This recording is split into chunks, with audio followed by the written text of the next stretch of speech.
Good to be with you again, and I am excited for what this new session is going to have for us today. I want to make sure that you understand that this is a weekly. In fact, I'm even giving myself a personal challenge to do this on a daily basis, to come here in Facebook Live and have a conversation with you. I hope that you will respond back. I hope that you will get yourself into the chat and give me your thoughts and comments on this, and that you will join us over in the Facebook groups Living at My Best or Reinvent Your World. My name is Donna Woolham, and I am a reinvention coach and dream advocate for ambitious female women. And let me just say right now that I believe that God has created us for greatness. He has wrapped his gifts around us and sent us out into the world to be incredible witnesses of him. He made us individually, uniquely, beautifully, and everything that's inside of you is something that he wants to use to bring out into the world. So, what I would love for you to do as you begin to interact with this live stream, if you are live, just give me a thumbs up or a quick hello. And if you're watching this on the replay, of course, always hashtag replay and let me know your thoughts and comments. And as we get started today, I'm not going to take a bunch of your time. I know Monday mornings, which is when this is being recorded, are busy times for women.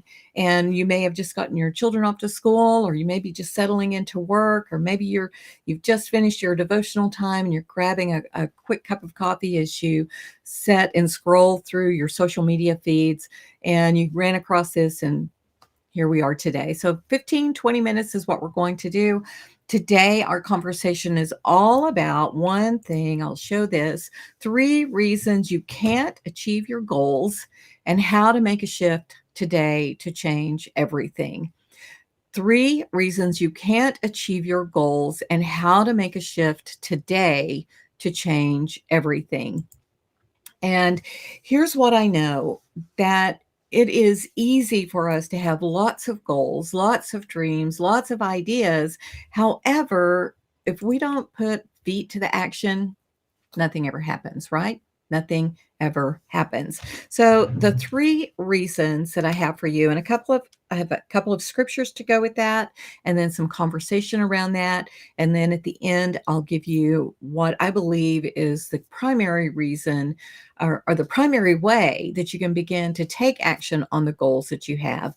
Now, the first thing, and these are not going to be what you expect, I think. The first one is an exaggerated sense of time that's available to reach our goals.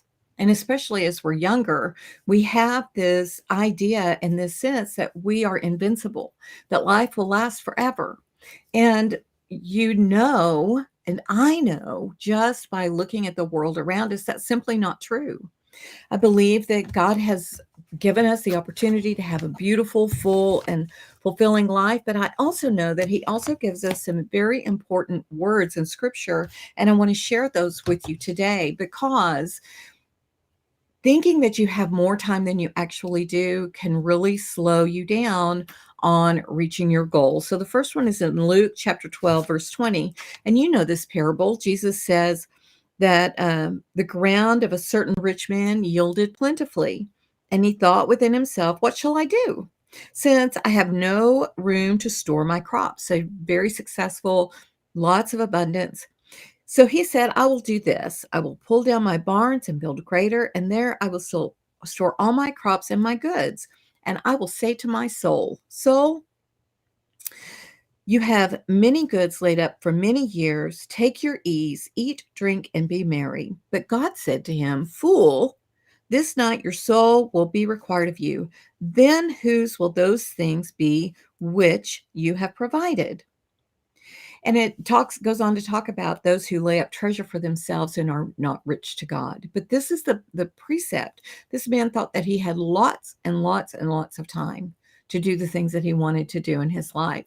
But he didn't know that it was time for him to be called home, to be called to God.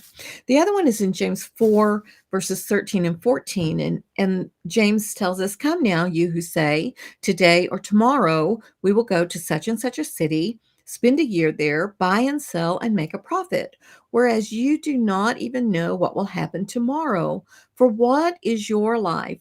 It is even a vapor that appears for a little time and then vanishes away." We have this exaggerated sense that we have all the time in the world to accomplish all the things in our heart. Like I said, it's just not true. It's just not true. So one of the reasons why you're not pursuing your goals with as much passion, with as much drive, is this thought in your head is, I can do it later, which is really part number two. Routinely putting off until later creates a habit or a bias for inaction. A bias for inaction. The conscious mind and the subconscious mind begin to understand that what you say is not true. That what you're saying that you're going to do, you're not going to do, because you're not keeping your promises to yourself. I remember a conversation that I had with my children. The boys were in the back seat, and we were driving somewhere, and I was joking around and saying, "Hey, we're going to do this or do that," or, "Hey, it was just joking around, just innocently joking around. And my younger son said to me, "Mom, if you keep saying things like that, how will your spirit man know if you're telling the truth or not?" And it really shook me and slowed me down to make myself pay attention. All of these things that we say that we're going to do or say that are going to happen, our subconscious mind believes it until it doesn't. And so whenever we continually make a promise or we continually say that we're going to do something, but we don't, it builds up this giant wall of resistance that becomes harder and harder and harder to push through. Our mind, our heart, our emotions all believe, well, that's a joke. And we begin to tell ourselves things like, well, yeah, you say that, but you've never done it yet. And so we begin to self-sabotage ourselves around all of that. And if you're curious about self-sabotage, I do have a free video on my website at donnawoolham.com where you can go and watch a video series that I did about self-sabotage. It's completely free. It's at donnawoolham.com, and it's under the tab free training. So I encourage you, if you're curious about how you've been self-sabotaging yourself and how to get yourself out of the way, that resource is there for you. I hope that you'll take advantage of that. So if you aren't keeping your promises to yourself, there's a good chance that you are not pursuing the goals, the dreams, the hopes, the actions that you really want to have. The third reason why you may be struggling to achieve the goals that you say that you want is that you're not clear, really, on why you even want to accomplish them. And it has to be a big, big why. I talk about this a lot. You need a big reason to make yourself do something different than you've ever done before. You need a big, big reason to continue to take action every single day when it's hard. So one of the things that I do with the women that I coach is talk to them about getting to the root of the reason why it's important. And I've talked about this on other videos. You can go back and watch some of those on my Facebook channel. It's Donna Woolham Author. And you can understand that having a big why and getting to the root core of why you want something, why it is imperative that it become part of your life, is very, very important. And Simon Sinek will tell you that it's what will carry you beyond the difficulty when it gets hard, because it always gets hard in the middle. You might have a lot of motivation and gumption. You may be able to make a choice to do something different on a day, but then the next day it can be harder, and the next day and the next day. So being able to have a big enough, huge enough reason why it's important for you to reach your goals is critical. So we've talked about those three things. We've talked about the exaggerated sense of how much time we have in our life to actually accomplish the things that we want to do. And the older we get, or the more that we're around other people, we can understand that, that's not necessarily true. We routinely putting off an action creates what I call a bias for inaction. It becomes our habit. It becomes our default state of not doing anything about what we say we want.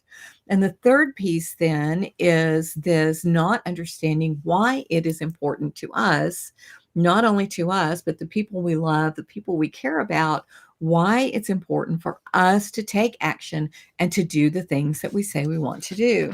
Because and you know this at the core of your heart, my darling, that the goals that you have aren't just about you, but they will affect and influence every single person around you in some way. And understanding all of the different pieces of that are very, very important. So, what I would like to share with you now is my idea of what can help you then make a change and begin to take action on the things that you say you want. And it's very simply creating in your life a bias for action.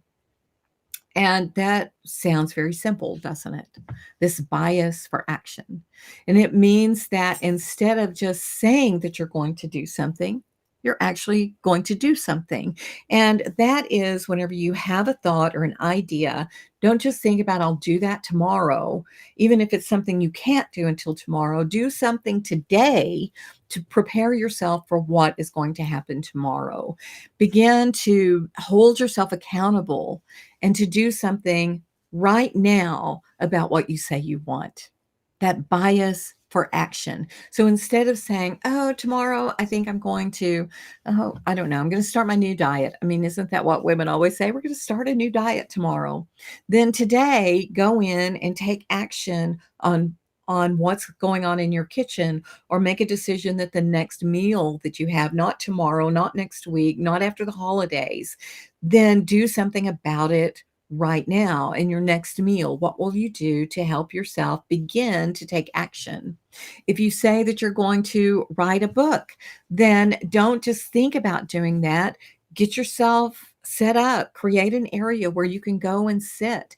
Go open up your word processor or download some of the free resources that are available for writers like Hemingway or Scrivener, some of those different things that you can purchase inexpensively or get for free to help you with your writing, or get a brand new pen if you want to write shorthand, or all of those different things that you can do right now. When you say, I'm going to write my book, start right now. Don't wait until tomorrow or the next week, because things will come up and you won't want to do them. So creating a bias for action and making a decision right now to do something and then doing it is important. I heard one of my favorite ministers. Hey, do you see Mercy down there? That's my Mercy girl.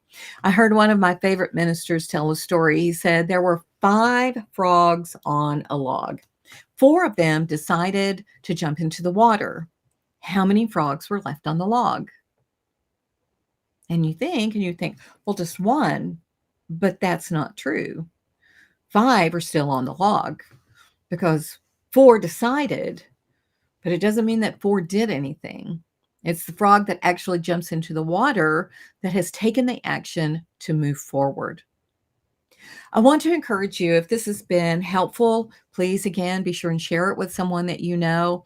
Also, to know that I am a person who works individually with women, and I want to help you to reach your goals. And I want to encourage you to go to my website and schedule your free clarity session. If you have a big goal, but you don't know how to get started, let's talk about that. And let me help you begin to create a bias for action around that thing that's very important for you. You can check all of that out at my website, donnawoolham.com. And I want to thank you for your time and your attention today. I thank you for being part of this community and for allowing me to share ways that I have discovered through my own life that have helped me go from being stuck and scared and alone to out in the world bringing my gifts forward. It's not because there's anything great about me. It's because I serve a great, great God, and He has given me wisdom and skills and ability to be able to do the things that I do. And I know that He wants to do the same thing for you. So I just want to leave you with this word of encouragement to know that God is on your side and that there are people who are rooting for you. And I'm one of them. Have a great living at my best